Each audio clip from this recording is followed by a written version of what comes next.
Армысыздар, қадірменді теледидар көрермендері. Бірінші студия бағдарламасын назарларыңызға ұсынамыз. Бүгін біз хабарымыздың барысында неке және отбасы туралы кодекстегі атын, әкесінің атын тегін ауыстыру, тіркеу және оның ішіндегі азаматтық хал актілерінің жазбаларына өзгерістер, толықтырулар мен түзетулер енгізуге байланысты әңгіме қозғайтын боламыз. Осы орайда біз арнайы Павлодар облысы бойынша азаматтарға арналған үкімет мемлекеттік кәсіпорын коммерциялық емес акционерлік қоғам филиалының азаматтардың хал актілерін тіркеу басқармасының бас сарапшысы Ғаббасова Гүлнар Зарлықман шақырған болатын. Сәлеметсіз, студиямызға қош келдіңіз. Енді сізге қояр бірінші сауалым, азаматтың тегін ауыстыру қалай жүзеге асады және қанша жастан бастап мүмкін, тегін ауыстыруға байланысты қандай талаптар бар? Жалпы Қазақстан азаматының атын, әкесінің атын тегін ауыстыруға 16 жастан басталады. Тілек білдірген адамның жеке өтініші бойынша халыққа қызмет көрсету орталығына өтінішпен жүгіну керек.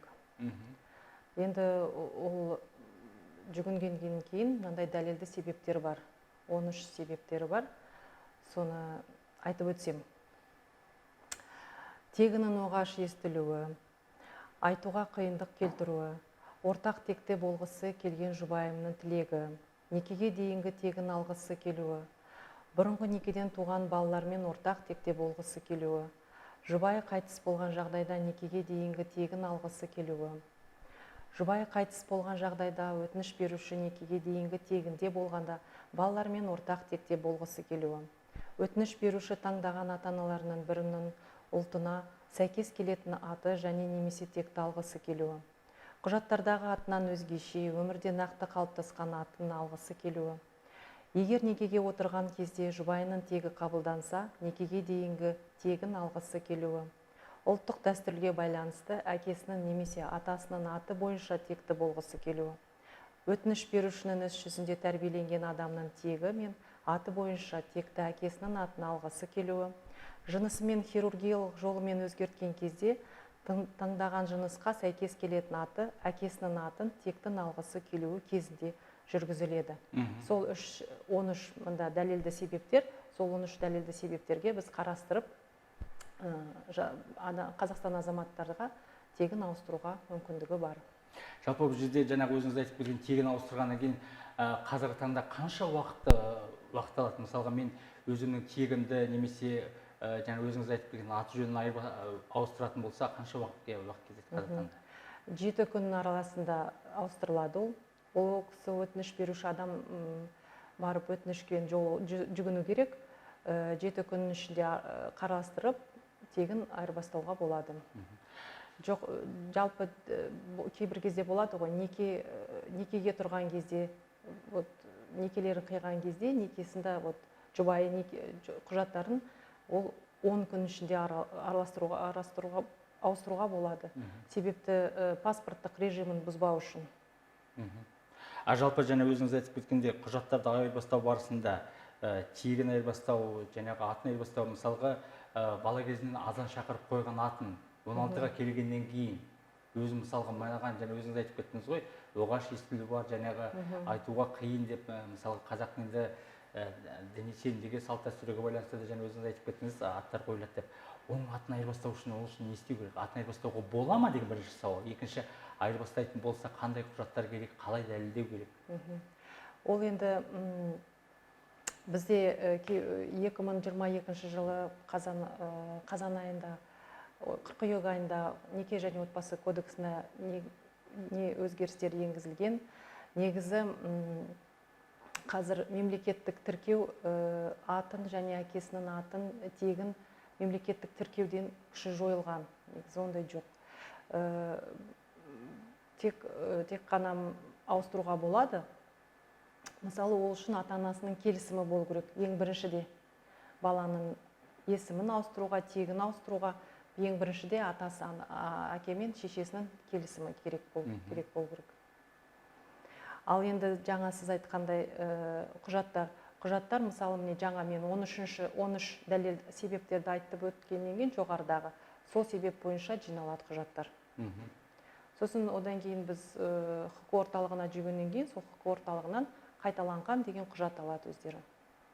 яғни бұл мысалға жаңағы баланың жаңағы атын тегін ауыстырған кезде, мысалы тегін ат ауыстырдық дейік, ол мысалға мектеп бітіргенде берілетін аттестация, мысалға институт қабырғасында мысалы бітірген диплом, ол бұл жерде қалай болады? Мысалға ана жерде айтады ғой, мысалы сен фамилияң басқа, атың басқа, тегің басқа, нең басқа, мына жерде былай, или сіздер арнайы бір құжаттар бірдеңе сәйкестігін келтіресіздер? Одан кейін біз оны тегін ауыстырғаннан кейін қайдаланған туу туралы құжат береміз ғой, или әрде азаматтық хал актілеріне тіркелген бір құжат мысалы.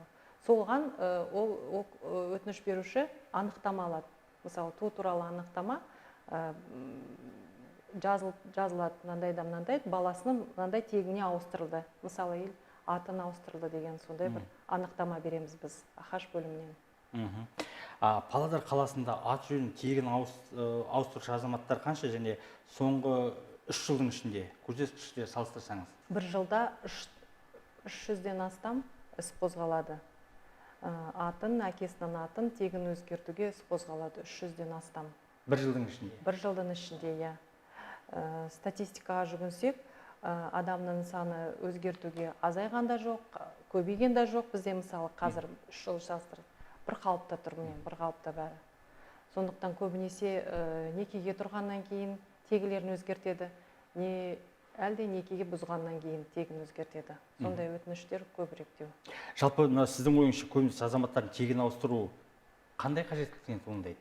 Жаңа мен айтып кеткендей, жоғарыдағы 13 дәлел бар ғой, сол дәлел себептеріне соған өздері қажеттілігімен өзгертеді. Мысалы, қайтыс болған жағдайда болады, кейбір кезде, некеге тұрған кезде өтініш берушілер, мысалы, өтініш.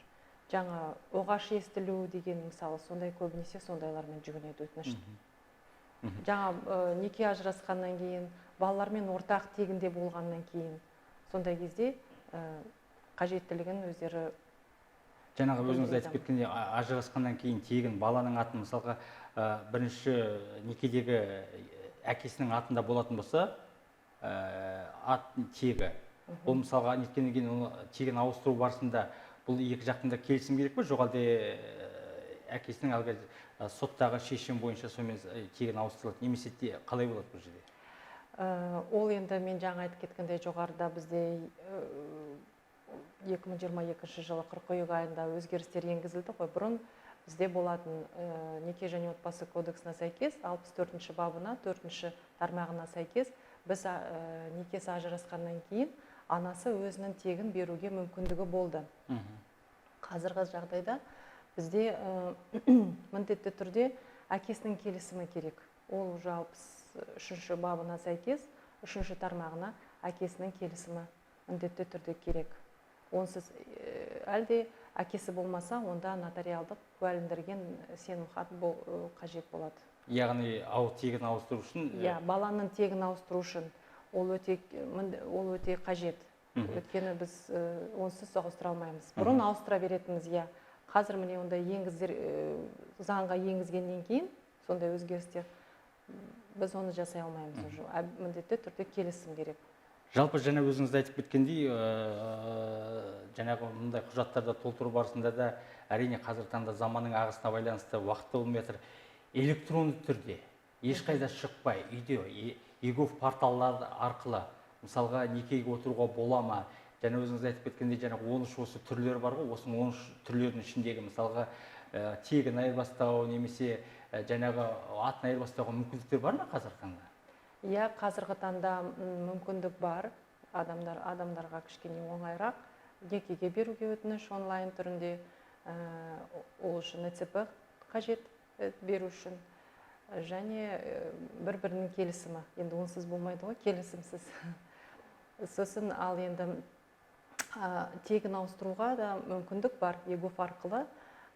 Біз оны өзі органдарымызда тіркейміз, тіркеу бөлімінде. Содан соң өтініш берушіге адамға хабарласып, түпнұсқасын қай азаматтық хал актілерінің құжатында өзгеріс енгізгеннен кейін, өзі қай туу туралы куәлігінде, неке бұзу туралы куәлігінде сол құжаттың түпнұсқасын сұрастырамыз міндетті түрде. Сосын фото. Фото әрине керек дейсіз ғой? Фото әрине керек, иә. Егер баланың жаңағы айтып кеткен ата-анасы некеден ажырасса, бала анасымен бірге тұрса, анасы оған өзінің тегін бергісі келсе жағдай болғанда, және өзіңіз айтып кеткендей, ата-ананың әкесінің рұқсаты керек дедіңіз да? Иә, келісімі керек. Иә, күшін жойған бұрын заңда айырмашылықтары қазіргі таңда мына көрермендерімізге түсінікті болу үшін қай жылдардан бастап қазіргі жағдай қалай, бұрынғы жағдай қалай болды, соны түсіндіріп өтсеңіз толығырақ. Енді заң енді орнақта тұрмайды ғой, бәрібір де өзгерістер енгізілгеннен кейін негізі мен ойлаймын дұрыс сол келісім сұрағаным. Жалпы бұл жерде екі ата-ананың арасында келісім болу керек дейсіз ғой. Иә, Егер де келісім мысалға, болу керек. Бала ортақ қой, енді бала ортақ болғаннан кейін бәрібір де келісіп керек болған енді. Ата-ана да екеуі де тегін өзгерткен кезде кәмелетке толмаған балаң да тек өзгеру керек пе?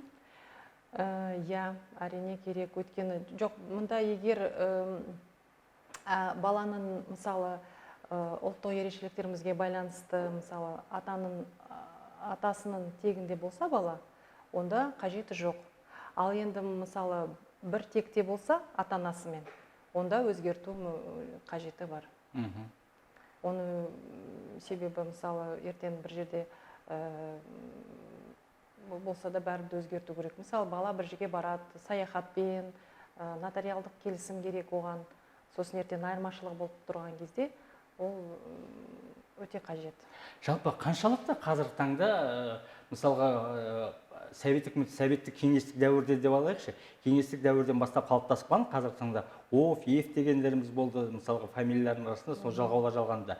Қазіргі таңда мысалы егер осы жалғауларды алып тастайтындай жағдайларға мысалға өзім нететін болса, мысалға мен осы соңындағы офты алып тастағым келеді, ефті алып тастағым келеді деген жағдайлар туындап жатса, оны жаңағы сіз өзіңіз айтып кеткендей 13 топтаманың ішінде бар деп отырмыз.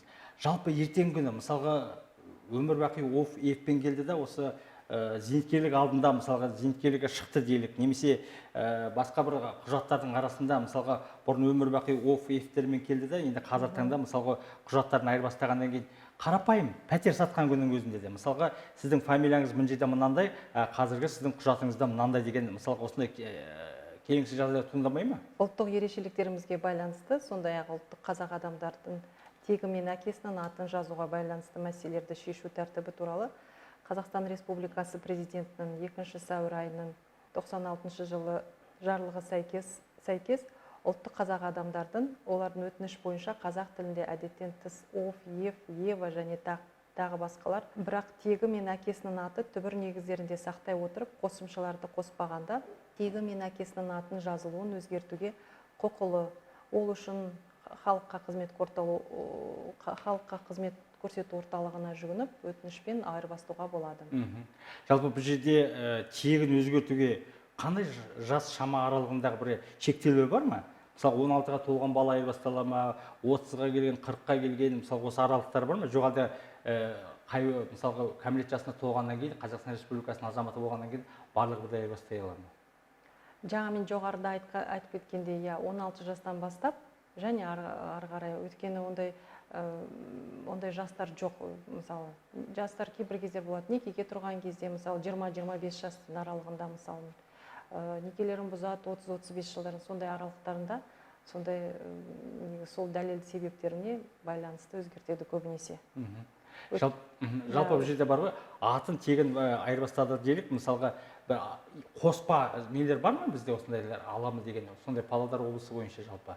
Иә, бар, ондай өте көп. Некеге тұрғаннан кейін олан ондай бар, келісім өзі жолдасы жазады, жұбайы өзім сондай тегін жазады. Бірінші өзінің тегі жазылады, мысалы Иванова болса, жолдасының фамилиясы Петров болса, онда Иванова, Петрова болады. Ондай рұқсат, бізде бар. Қазақтардың арасында кездесіп жатыр осында? Жоқ, біздің қазақ ұлттың арасында жоқ ондай. Ондай кездеспейді? Жоқ ондай. Жалпы мысалға жаңағы айтып кеткендей, бала өзінің болашақтағы жаңағы кейбір сәттерде мысалы түсінбей жатасыз, Асан Сұлтан немесе жай Ахмет, Бейбіт деген сияқты қайсы фамилиясы, қайсы аты. Жалпы бұл жерде ең бірінші аты тұра ма, тегі тұра ма, фамилиясы, соны түсіндіріп айтты. Қазіргі таңда мысалы осындай бір бұрын мысалға Ахметов, немесе жаңа өзіңіз айтып кеткен Иванов дегенде белгілі фамилиясы бірінші тұрады, содан кейін аты. Қазіргі таңда мысалға тегімен, әкесінің атымен өзінің есімі ғана алынып жатыр. Ондай есімдер өте көп.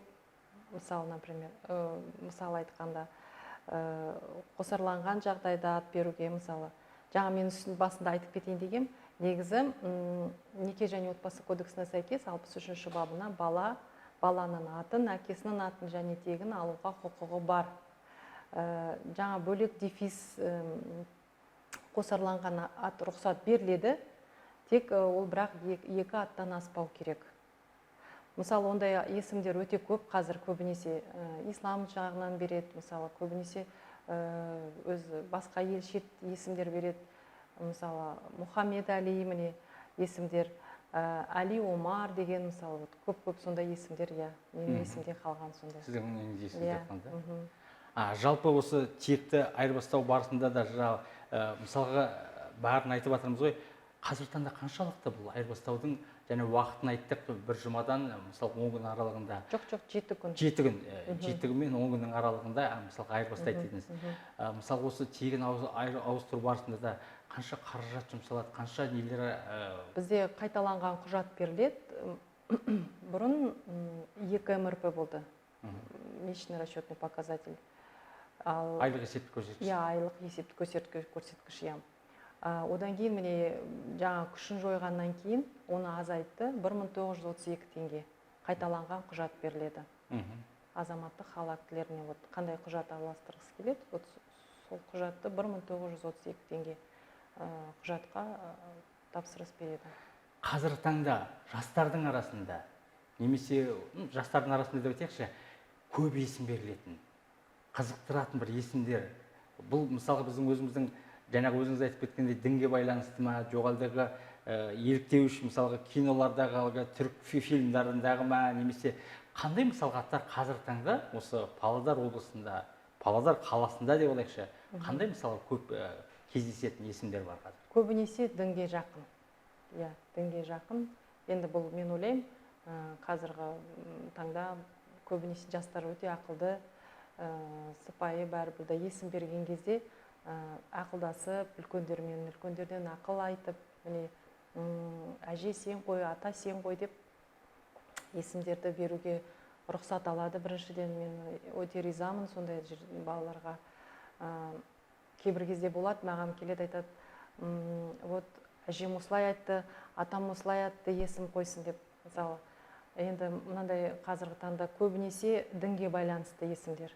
Көп дінге байланысты. Түрік фильмдерде еліктеуіш, немесе шығыс не жағын о жақта да кездесіп жатыр ма? Жоқ, кездеседі, көбінесе жай қарап жатырмын, қазір көбінесе сондай есімдер.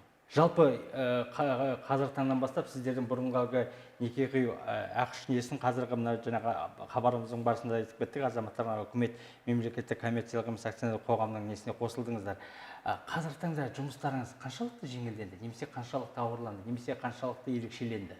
Негізі жұмыс оңай деп те айтпаймын, қиын деп те айтпаймын, сол өзіміз істеп жүрген қалпында. Бұрынғыдай мысалға жаңа өзіңіз айтып кеткендей, қазір таңда электрондық, көбінесе электрондық түрде. Жалпы сіздің өзің жеке ойыңыз, мысалға 2 жас қосылды делік, немесе 2 жастың жаңағы тегін айырбастар делік, немесе олар мысалға сіз оларды көрмейсіз, олар сізбен келіп, бұрынғыдай мысалға арасындағы қарым-қатынас, оның көзіне қарап психологиялық жағынан, мысалға ол кісілер дайын ба, ол кісілер дайын емес пе, ондай бір нелер, сіздің жеке ойыңыз? Енді үлкен өмірге жол аттанғаннан кейін, өзім ойлаймын, жас жұбайлар өтініш бергеннен кейін өзінің сезімін білдіріп, жайдан жай құжатты бере салмайды деп ойлаймын кейбір кезде. Бәрібір де адамзаттың өзінің өміріне қарап, мен серігім табылдым дегенде, соған бір-біріне махаббатын білдіріп дегендей соған береді ғой деймін өткен. Көбінесе сондаймен келеді, ілтипатпен, көз қарастарымен әдемі. Сондай болған жақсы тәуір көремін енді, сондай жас жұбайларды көбінесе. Жақсы, рахмет сізге, біз студиямызға келіп осындай тұшымды сұраққа жауап бергеніңізге көптен көп рахмет. Құрметті көрермендер, осымен біздің хабарымыз аяқталды. Келесі кездескенше аман сау болыңыздар.